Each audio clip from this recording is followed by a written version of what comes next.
Welcome to, the program.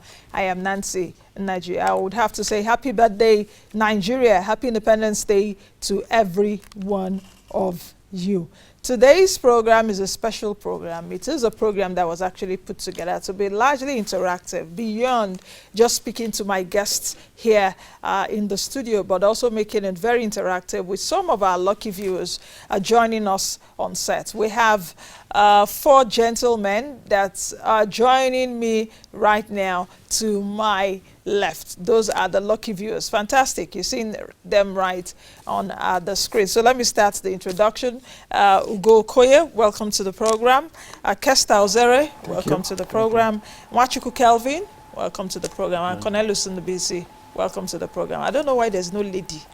We actually, when we talked about it, we saw those of you indicating interest, like, why is there no lady?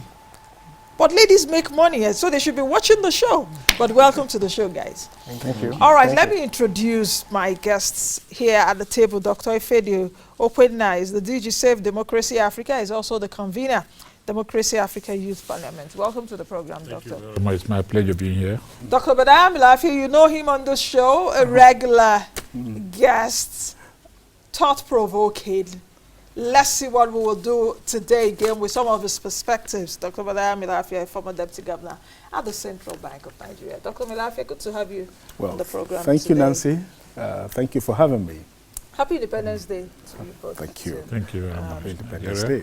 All right, just before we come to the discussion the President also gave a broadcast, an Independence Day broadcast speech. Let's see if we can give you some key takeaways from the President's Independence Day speech. In fact, when I was reading his speech, what was really glaring to me is that the President spoke a lot about the economy. In fact, from point 13 in his speech to point 38, he talked about the economy. Now, let's quickly take some key takeaways. He did say that exchange rates in the last 3 years has remained stable, that the foreign exchange reserves have grown to about $42.5 billion from about $23 billion. He also did mention that his administration is committed to managing our all wealth endowments. About 1.74 trillion naira has been released for capital projects in 2018 fiscal year, and that he's directed the Ministry of Finance to release about 600 billion naira for capital expenditure in the next 3 months. He also did mention that incentives are being given to private sector for 19 Nigerian roads. There was what the President signed earlier this year, I think in January, the road infrastructure tax credit scheme, which of course Dangote also took advantage of. So many things to talk about, but let's get started with our Independence Day program. Let me start with Dr. Ifedi. Nigeria at 59, what's your own view? Is a 59-year-old woman? Because why woman? Yeah, my guest, I had Mustafa Chike join me on the program, the former MD of AMCON. And my first question was like, okay, as Nigeria would be 59, I don't know, should I address Nigeria as a man or a woman? And he told me that nations are addressed as females. Yeah. So perhaps Nigeria is a 50-year-old woman, but I don't want to say Nigeria is also a 50-year-old woman, because will a 50-year-old woman really behave the way Nigeria is behaving? But I'm not biased against the men, but you know what I'm talking about. All right, Dr. Ifedi, what do you think? Well, to the extent we refer it as a woman, then that's where we may say we may have some challenges defining Nigeria. Because when a woman gets to 59, I mean, she can be as productive as she's supposed to be. But Nigeria is still, in the life of a nation, when you look at Nigeria at 59, you see that Nigeria is still a young nation. And is still a nation with a lot of hope, a lot of potentials. Nigeria is still a virgin area, untapped. Well, I would say underdeveloped, but developing. A nation that is struggling to come out of its own self-induced challenges. a nation with a lot of prospects but that have underperformed in the circumstance it finds itself.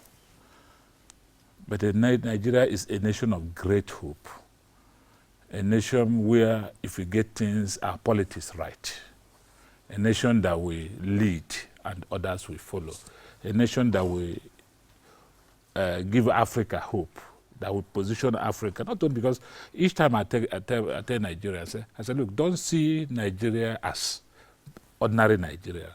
See Nigeria as a nation that will lead Africa, an entire black nation, out of the underdevelopment that the black man is in terms of the global reckoning.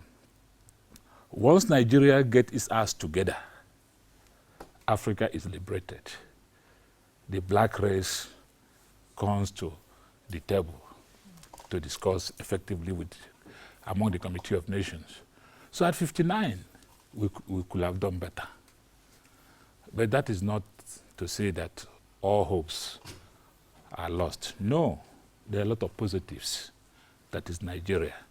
Why we have so many challenges, we know that there are a lot of positives. And we believe going further, like you mentioned, our president has already started talking economics.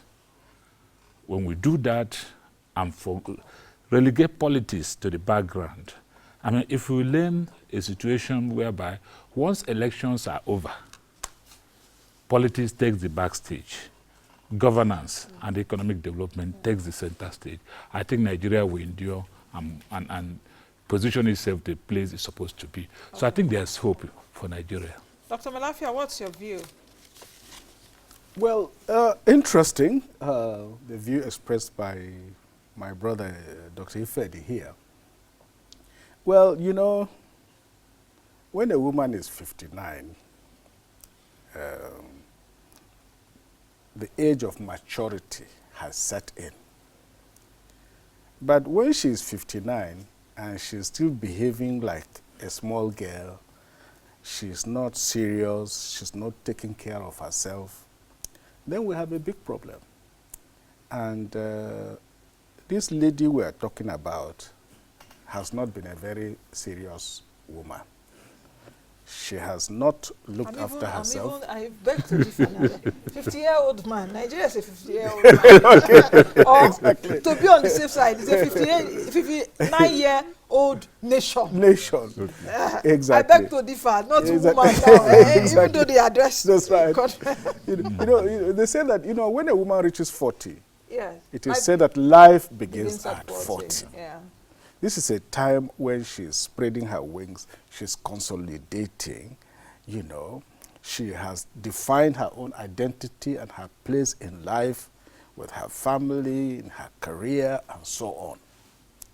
But when she is 59 and she still behaves as if she's not sure of what she's doing, then we have a big problem. Honestly speaking, the country is more divided today than even during the Civil War. These divisions have become very deep.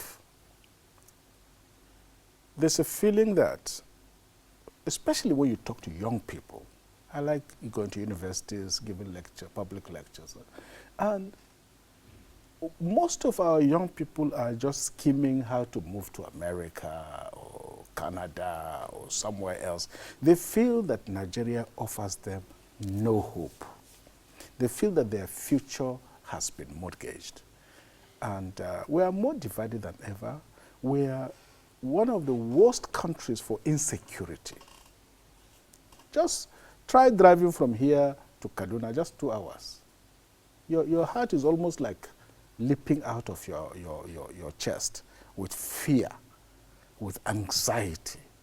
Even generals, I'm told, are struggling to get on the train because they are feeling afraid. If generals can be afraid, then ordinary people, what do you want them to do? So insecurity, and we feel that, to be honest with you, not enough is being done. And today we are the world poverty capital of the world. World poverty capital. I'm not the one that said it. It's not even the PDP that is saying it. It is the World Bank and the United Nations. The data, the statistics cannot lie. In 2017, we overtook India as the world capital of poverty.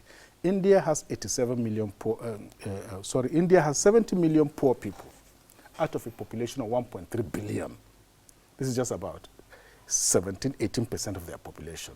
Our 87 million poor people out of a population of about 198 million is around 45% or more of our population.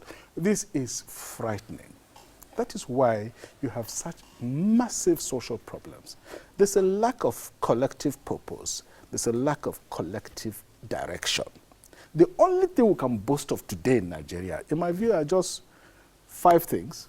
Number 1, we are still here. We are still here. We haven't disappeared. We are still here. Despite civil war, despite brutal dictatorship and the rest of it, we are still here. Number 2, some strides have been made in education. In 1960, there was only 1 university. Today, there are almost 200 universities and many institutions of higher learning.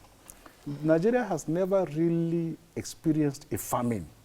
That is a huge achievement.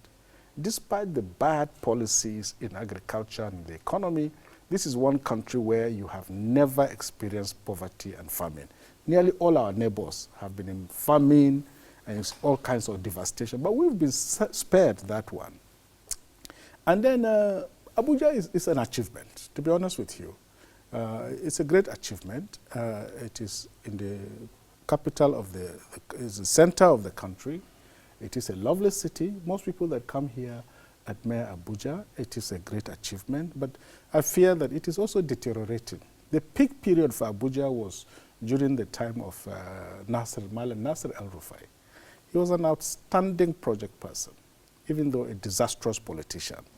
But in fairness to him, give him a project, there's nobody better than him to execute it. And then this sheer spirit of optimism. Driving here today, you just feel Nigerians still looking hopeful, still looking optimistic. They are feeling that somehow, God is on their side. Honestly, Nancy, it is this optimism that especially I see in young people, their spirit of hope, their spirit of can do. Give them a chance and you'll be surprised what these guys can do. This is really what gives me hope. Otherwise, to be honest, we have nothing to celebrate very much as a 59-year-old woman.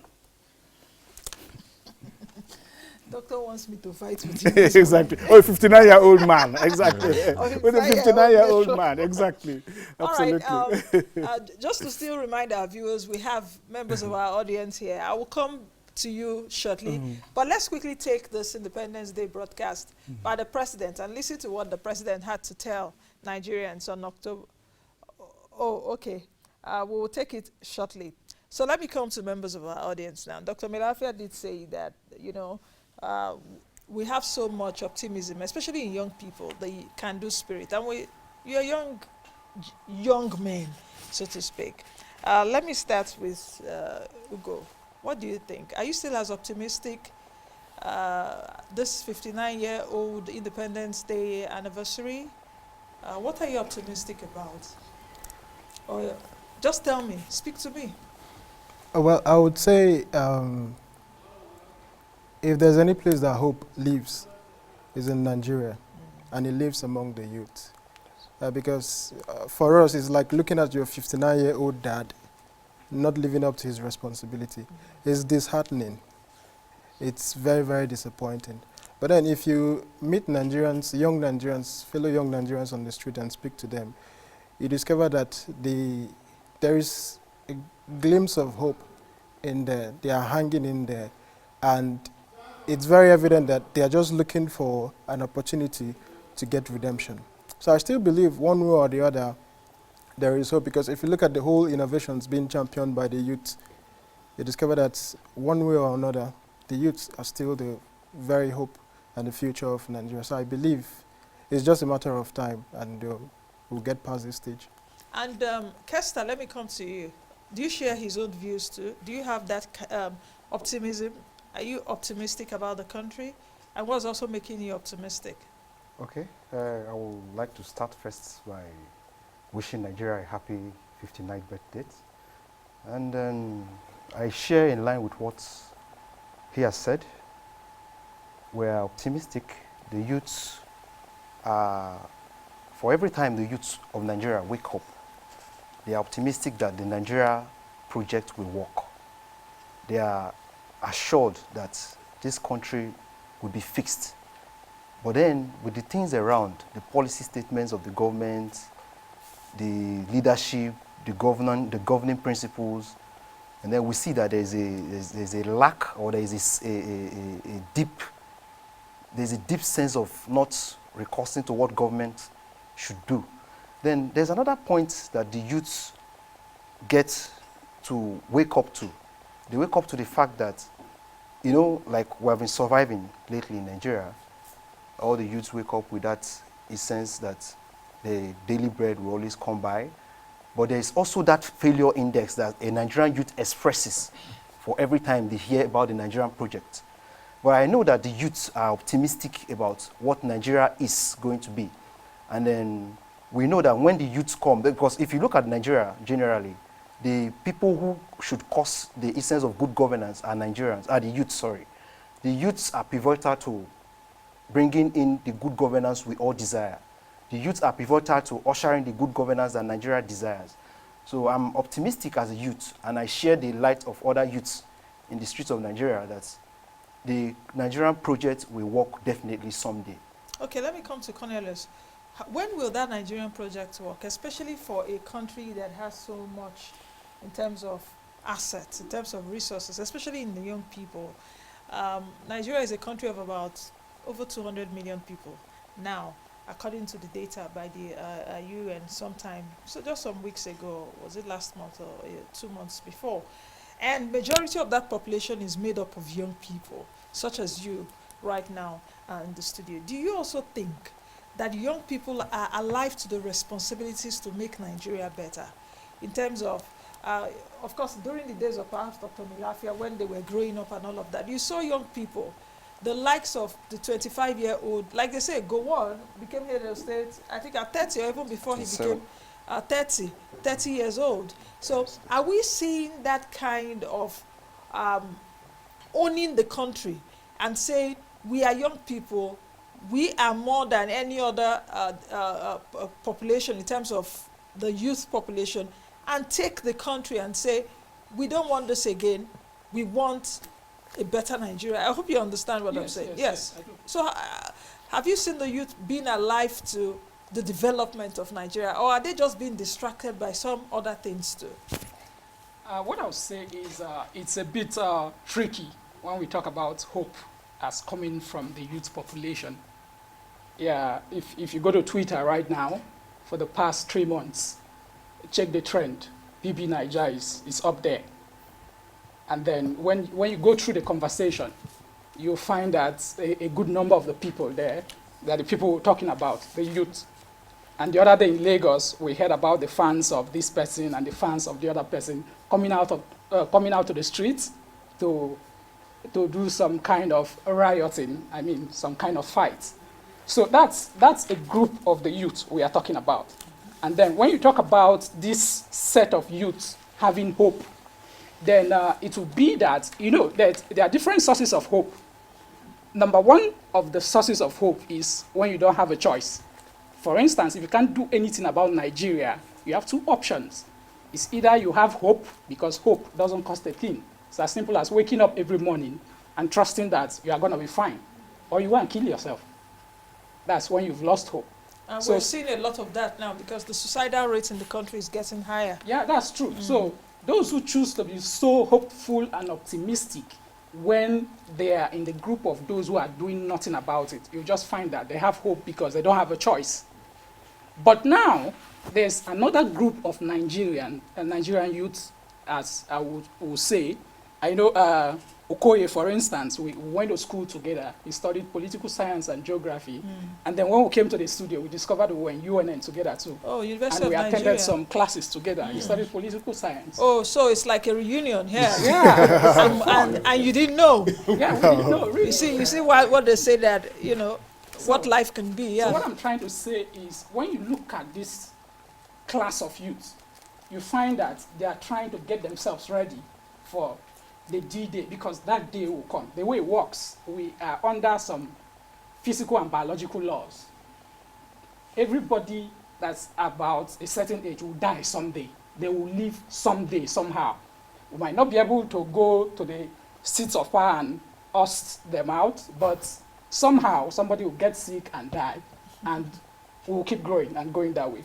So I said it's a mixed feeling initially, because when you look at this side of the number, and there are just so many of them, they are not doing anything about it. They're not concerned. iPhone 11 is out, that's the problem. So they can spend everything instead of going for trainings and paying their school bills, and they just want to get that phone. They just want to be on Facebook morning till night. They just want to be there. But I want you to also believe that there's this class of the youth population that are so conscious of the fact that that day will come, however it will come. And then when it eventually happens, I think they are very ready. And mind you, leadership, it's not a crowd thing. So once those people who've been preparing themselves all along get there, I think they'll be able to come up with a number of strategies, methods to get others along. Okay, Kelvin, let me come to you. What's your view? Well, I buy into what Cornelius said. It's basically mixed feelings for me. I feel like Nigeria at this point, first of all, I feel Nigeria is a man, because my 59-year-old mother will not be irresponsible, would fight tooth and nail to make sure there's food on the table, ensures employment, there's basic amenities, housing, and everything. So basically, to me, Nigeria is a deadbeat father who hasn't done much. Almost 6 decades down the line, and at this point, we are still struggling to provide the basic amenities for us. Our World Bank has projected that 50% of our federal roads are deteriorated, and it's costing a lot of people so much to send goods and even humans to certain locations within the country. In 2 months' time, Christmas will come up. People are going to be paying through their nose just to move their families and themselves to different places. And the main reason is that the roads are bad. Our inflation rate is up at 13%. 11%? Okay, 11%, I stand corrected. Then our unemployment rate is at 23.1 and projected to get to 33% or probably over 33% by next year. It's a roller coaster ride, in my opinion. I'm a 20-something-year-old young man. I haven't lived as much as you or as much as Doctor here. But I'm guessing that while he was growing up, Nigeria was a bit better. I don't know, I didn't have any first-hand experience about the Civil War. My parents experienced it. But we are glad that they are here to tell us about it. But it seems that we too are going through our own civil war here. Identity crisis is a problem. We can talk about hope from today till tomorrow. But to me, hope, that word to me seems like a means to an end.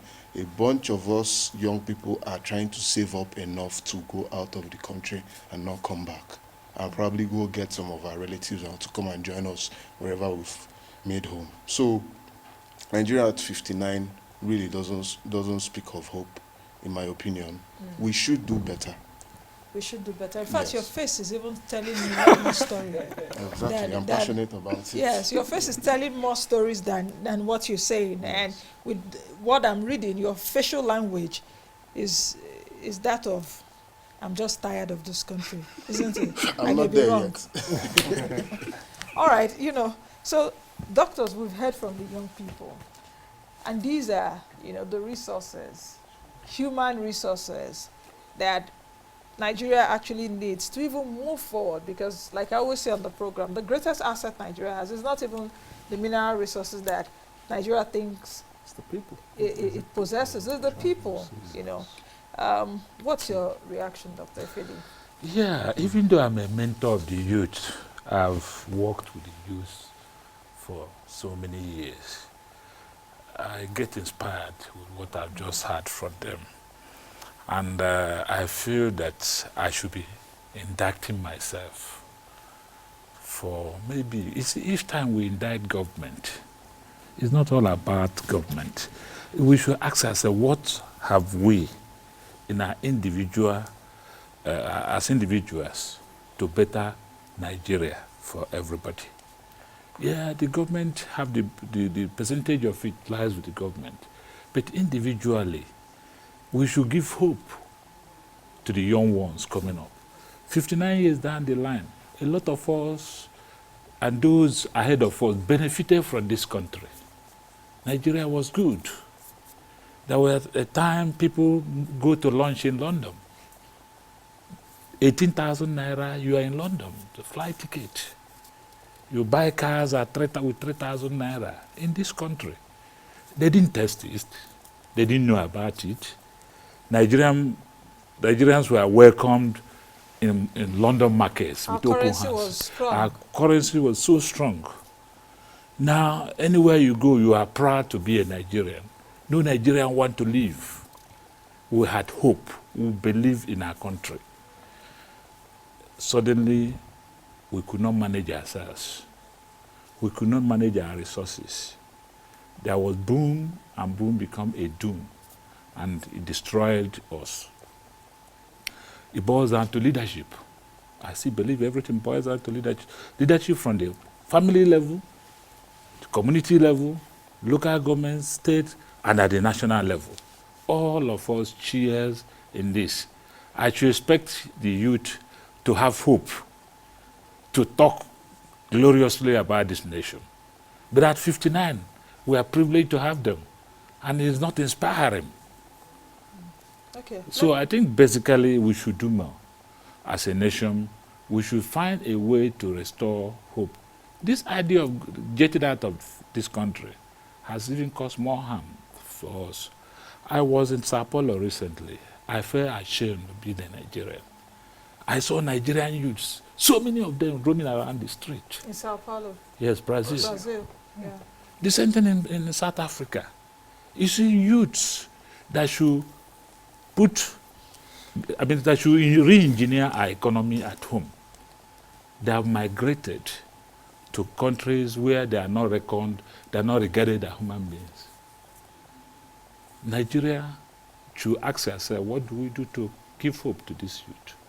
It's important for us. It's more important to end than anything we're doing at independence.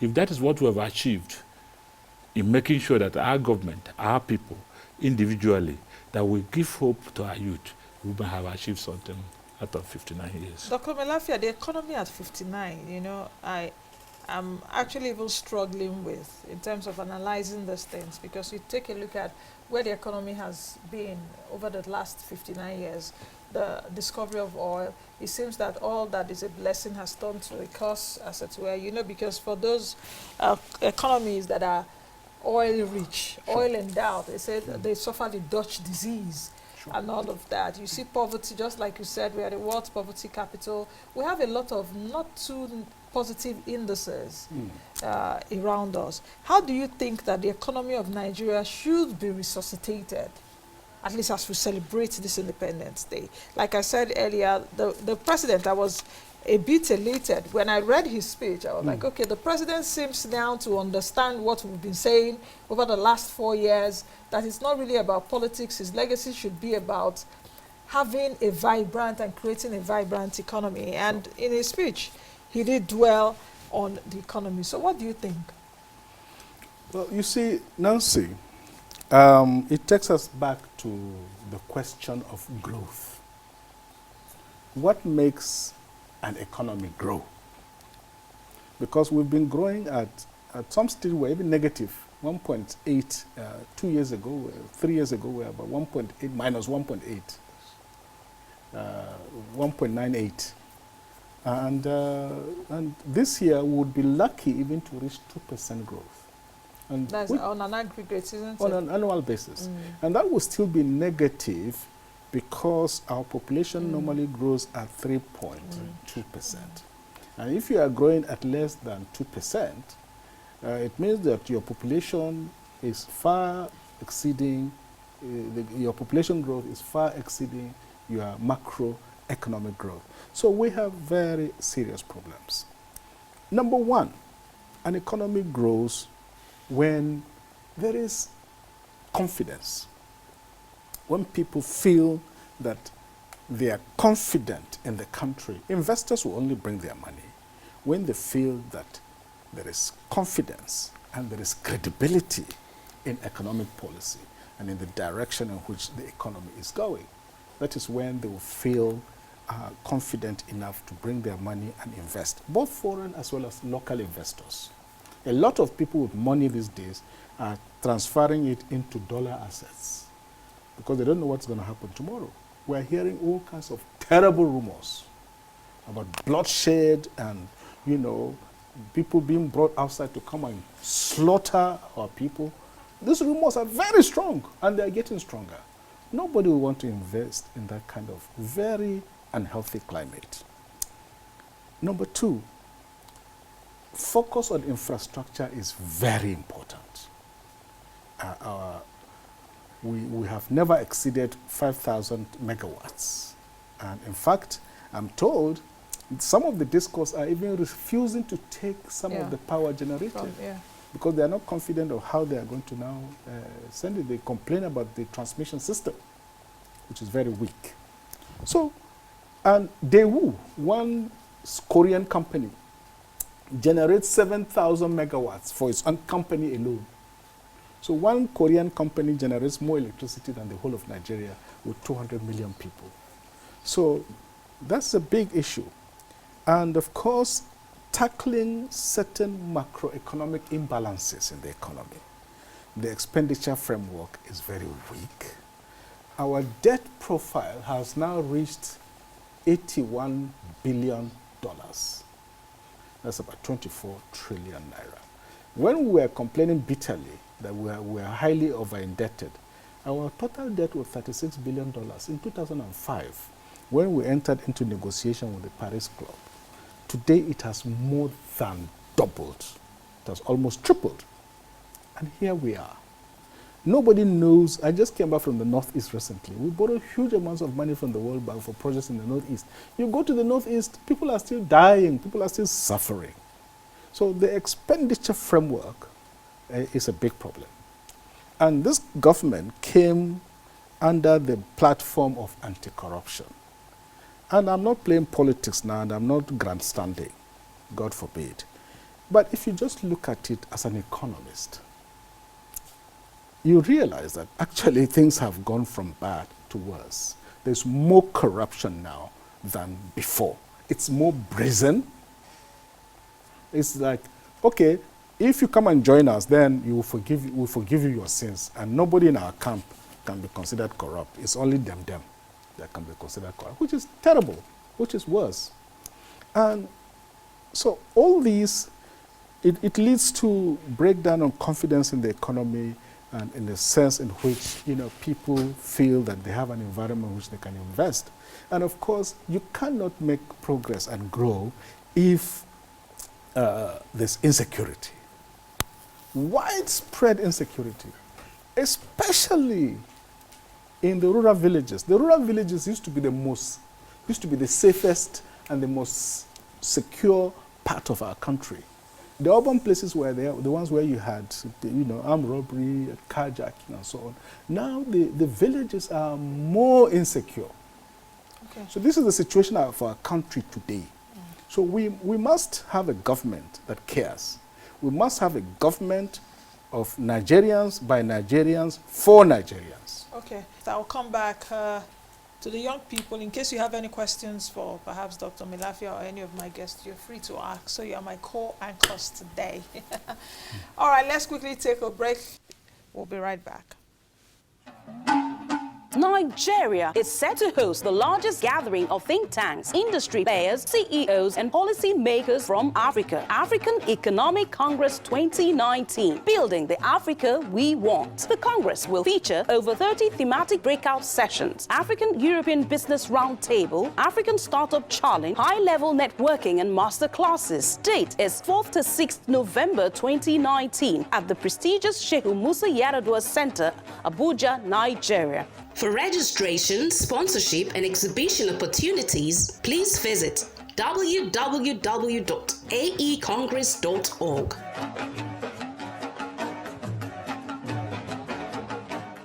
Join us as we reposition Africa for prosperous trade and investments. African Economic Congress 2019, Building the Africa We Want.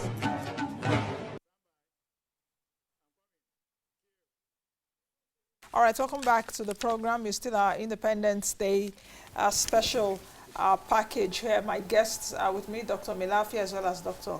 Ifedi, and I also have 4 young men joining us today on the program. All right, let me move over to you. I've asked the questions. Do you have any questions for perhaps Dr. Malafia and Dr. Ifedi? Who goes first? Kelvin, yes. Dr. Malafia, as a seasoned economist, I'm a bit Kelvin, curious. can you be a bit audible? Yeah, as a seasoned economist, I'm curious about the current increase in Nigeria's VAT system, that is about 7.2. Do you think it is the smart decision to make at this point where we have a spike in the inflation rate? Okay, so I just also want to correct, it's a proposed increase, it's not been increased yet, Okay. to 7.5, not even 7.2. Right. So it's a proposed VAT increase of 7.5. So Dr. Malafia? Well, Or does anyone have a question so that we can answer it? Because we have about 15 minutes to the end of the show. Yeah, Cornelius. Okay, mine is it's a generational question. I mean, it's for both of you. Okay. And just a quick background to the question, just quickly. Sometime when Obasanjo was president, towards the end of the second tenure, we heard about third term. And then lately, a number of people are already in the streets talking about third term for President Buhari. And then we know where these things come from. It starts off like rumor and stuff. yes. Then secondly, we understand too that in psychology, there is this messiah complex. Certain people feeling we have this solution, just give us time to fix it. So I want to ask you, like I said, it's a generational question, you against us. When you look at us, young people, what do you see? That's a good question. Whoa. What else again? Okay. You want to stay, want to you go want to first? remain. Okay, So when you go. look at us, what do you see? Let's take the questions, Okay, then we'll take sure. the answers. Yeah. Yeah, my question is a bit in the direction of that of Cornelius. Yes. Can you be And, audible so that Yeah, my question is almost similar to what Cornelius has asked. Yes. It's also a generational question because if the older generation are asking we, the younger ones, to have hope, they have to give us a reason to have hope. And my question is very simple. If the Nigerians of 1960 meet you today, or if they meet you today, what would you tell them that you've made of the Nigeria they handed over to you? Okay. Okay. Because the Nigeria we have today is what you're handing over to us. If those who handed over to you in Nigeria ask you to account of, what would be your explanation to them? Okay, Kester, you want? Okay. The basic amenities any Nigerian would always desire at any point is infrastructure, power, electricity, and then maybe medical care.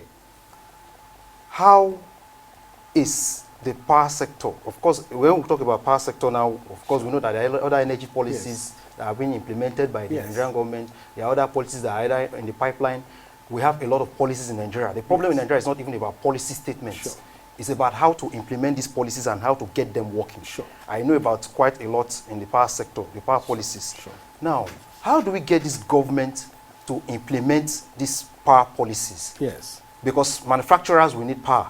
Okay, when we look at Nigeria now, okay, from history, 1960 to date, Yes. we look at the Nigerian population, about 190 million, and then we compare with our neighbors, South Africa, a country of about 56 million, and then they are generating about 52,000 megawatts.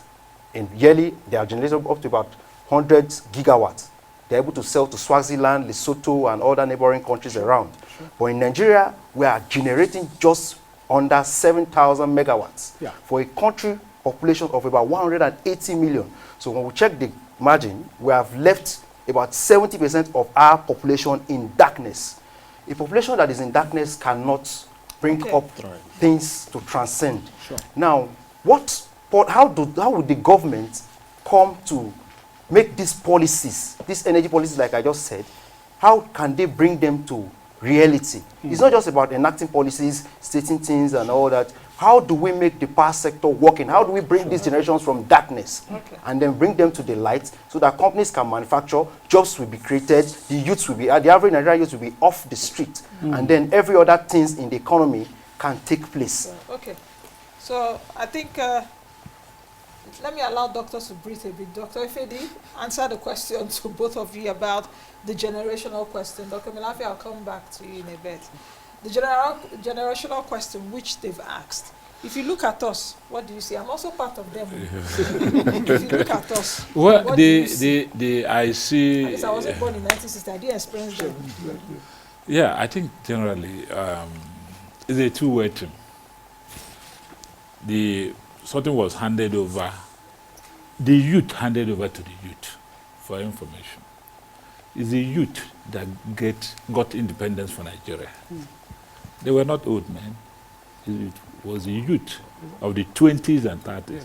Then the military took over. It was the youth that took over. Because they saw in the politicians as 10%ers, corruption. Read that speech of the first coup. It was all about corruption. And it was still, they were the youth that took over. Now, it was until even most members of the cabinet in the Second Republic of Chagare were youth. So the question becomes, you can put it this way, what are the youth of today doing to be able to correct the system, the bad system they made? Wole Soyinka say we belong to a fair generation. Yes, the generation failed. But again, it takes the youth again to take over and correct. Check what is happening across the world. The youth are in control. But the question becomes that how do we get our youth organized to be able to leverage on what it is today and take over and correct the problem. The elder generation, I'll tell you, they have failed. That's why we're saying at 59 we have not done much. That means the older generation has failed. Now the youth, instead of losing hope and leaving the country and going to a country that were made by other people, should stay back, take the bull by the horn, and then correct the system.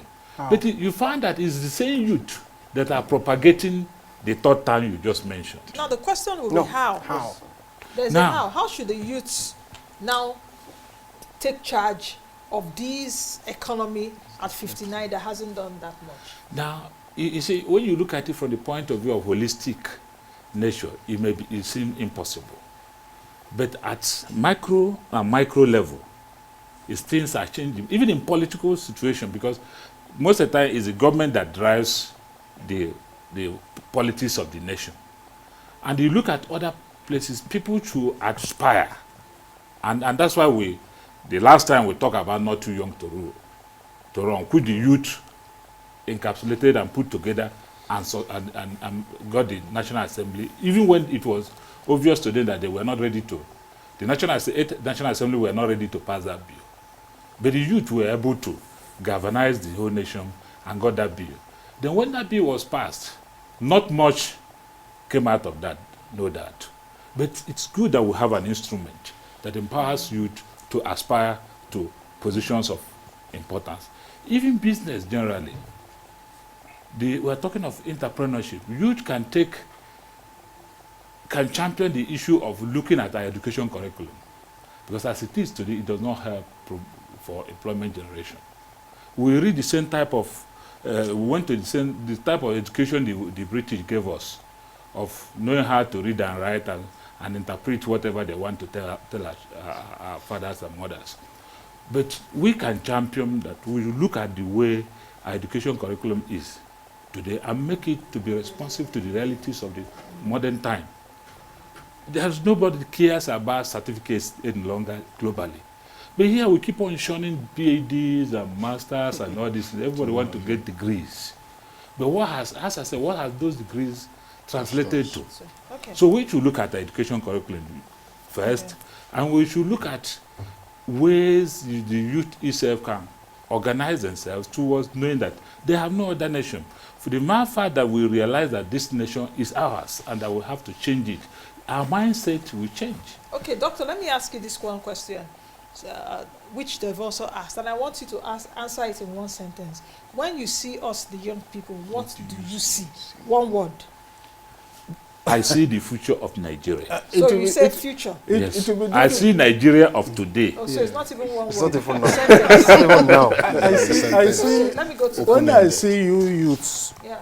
I hope you will not be angry with me. Oh. Go ahead. I see Chinese, I see Americans, I see people that, to be honest, are very different from us. Very, very different. So different that sometimes we don't even speak the same language. We speak the same English, but what we mean is totally different. And it's a generational thing. And when I say that, I don't mean that our generation was better than yours. A lot of people oldies like to feel that way. But I will just make that as a joke. But seriously, when I see you, I see hope.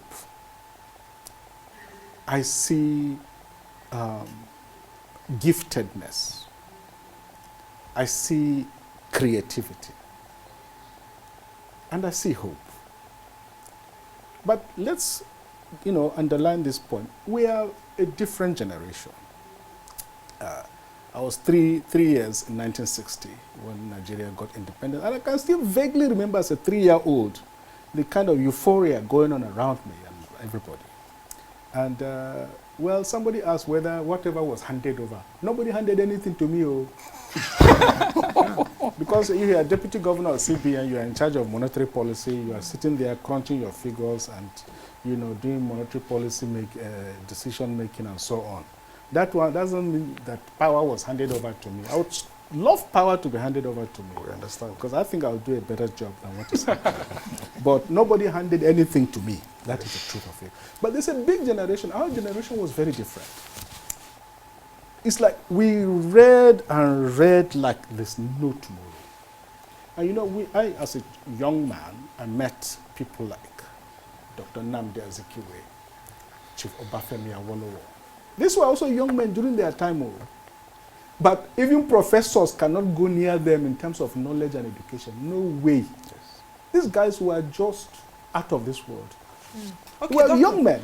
Doctor, I want you to answer the questions quickly because we need to Sure. end the show. Sure. VAT rate increase, what do you think? Yes. And the power, the energy policies, Yeah. why is there darkness? Well, yeah, indeed. Quickly. Well, okay. On the VAT, it's a proposal, like Nancy said, to shift it from 5 to 7.5%. I think the timing is wrong. We have a bigger problem with collection than actually the tax level. And I know that the government is acting out of desperation because they have a revenue problem. I would challenge them to make sure that they spread the tax net and get more people into the VAT and tax loop rather than increasing it. Okay. So the timing is wrong. You don't increase taxes when you have sluggish growth. You do it when the growth prospects are much more optimistic. Okay, so on it the is power. wrong. And on power, there are vested interests that are destroying the power sector. At one stage, the most powerful people in Nigeria in charge of the power sector were also having monopoly over import of generators. Yes. Do you think they would ever allow power to work because they have a vested interest in importing? Just Nancy, just before, Mecano and so on this power issue, Very quickly, we Dr. cannot Ifedi. afford as a nation of 200 million people to have one national grid. Yes. It's our greatest problem. Yes. Because I can generate, when I was a commissioner, I was a waste to energy policy we introduced in my state. We were to generate 188 megawatts of electricity. But when we look at sending that energy to the national grid, it becomes unattractive. So I think that we must think of a nation like Nigeria to have about up to 5 national grids. The grid system that we can be able to alternate. There are businesses you can start today, and if you have only one national grid, you cannot succeed. Okay. Yes. So we can't afford to continue. Okay, I think this is we are ending the program. The 1 hour is almost gone, but we can't end the show without cutting our cake. In the midst of all this, Nigeria, just like the doctor said, Nigeria was still alive and Nigeria is still there. So there is a cause for hope. We should be hope. Hope should be that commodity that we shouldn't lose for the fact that we're alive. So that is why we got a Nigeria cake here. So we are all going to cut it. So I would want every one of you to join me here, and let's quickly cut the cake before we go on. Members of my team too should come on set. If you can, quickly, the cameraman, because it's not only me that does the show. So quickly. Yes, I have members of my team. Quickly. Yes. Let's cut the Nigerian cake quickly.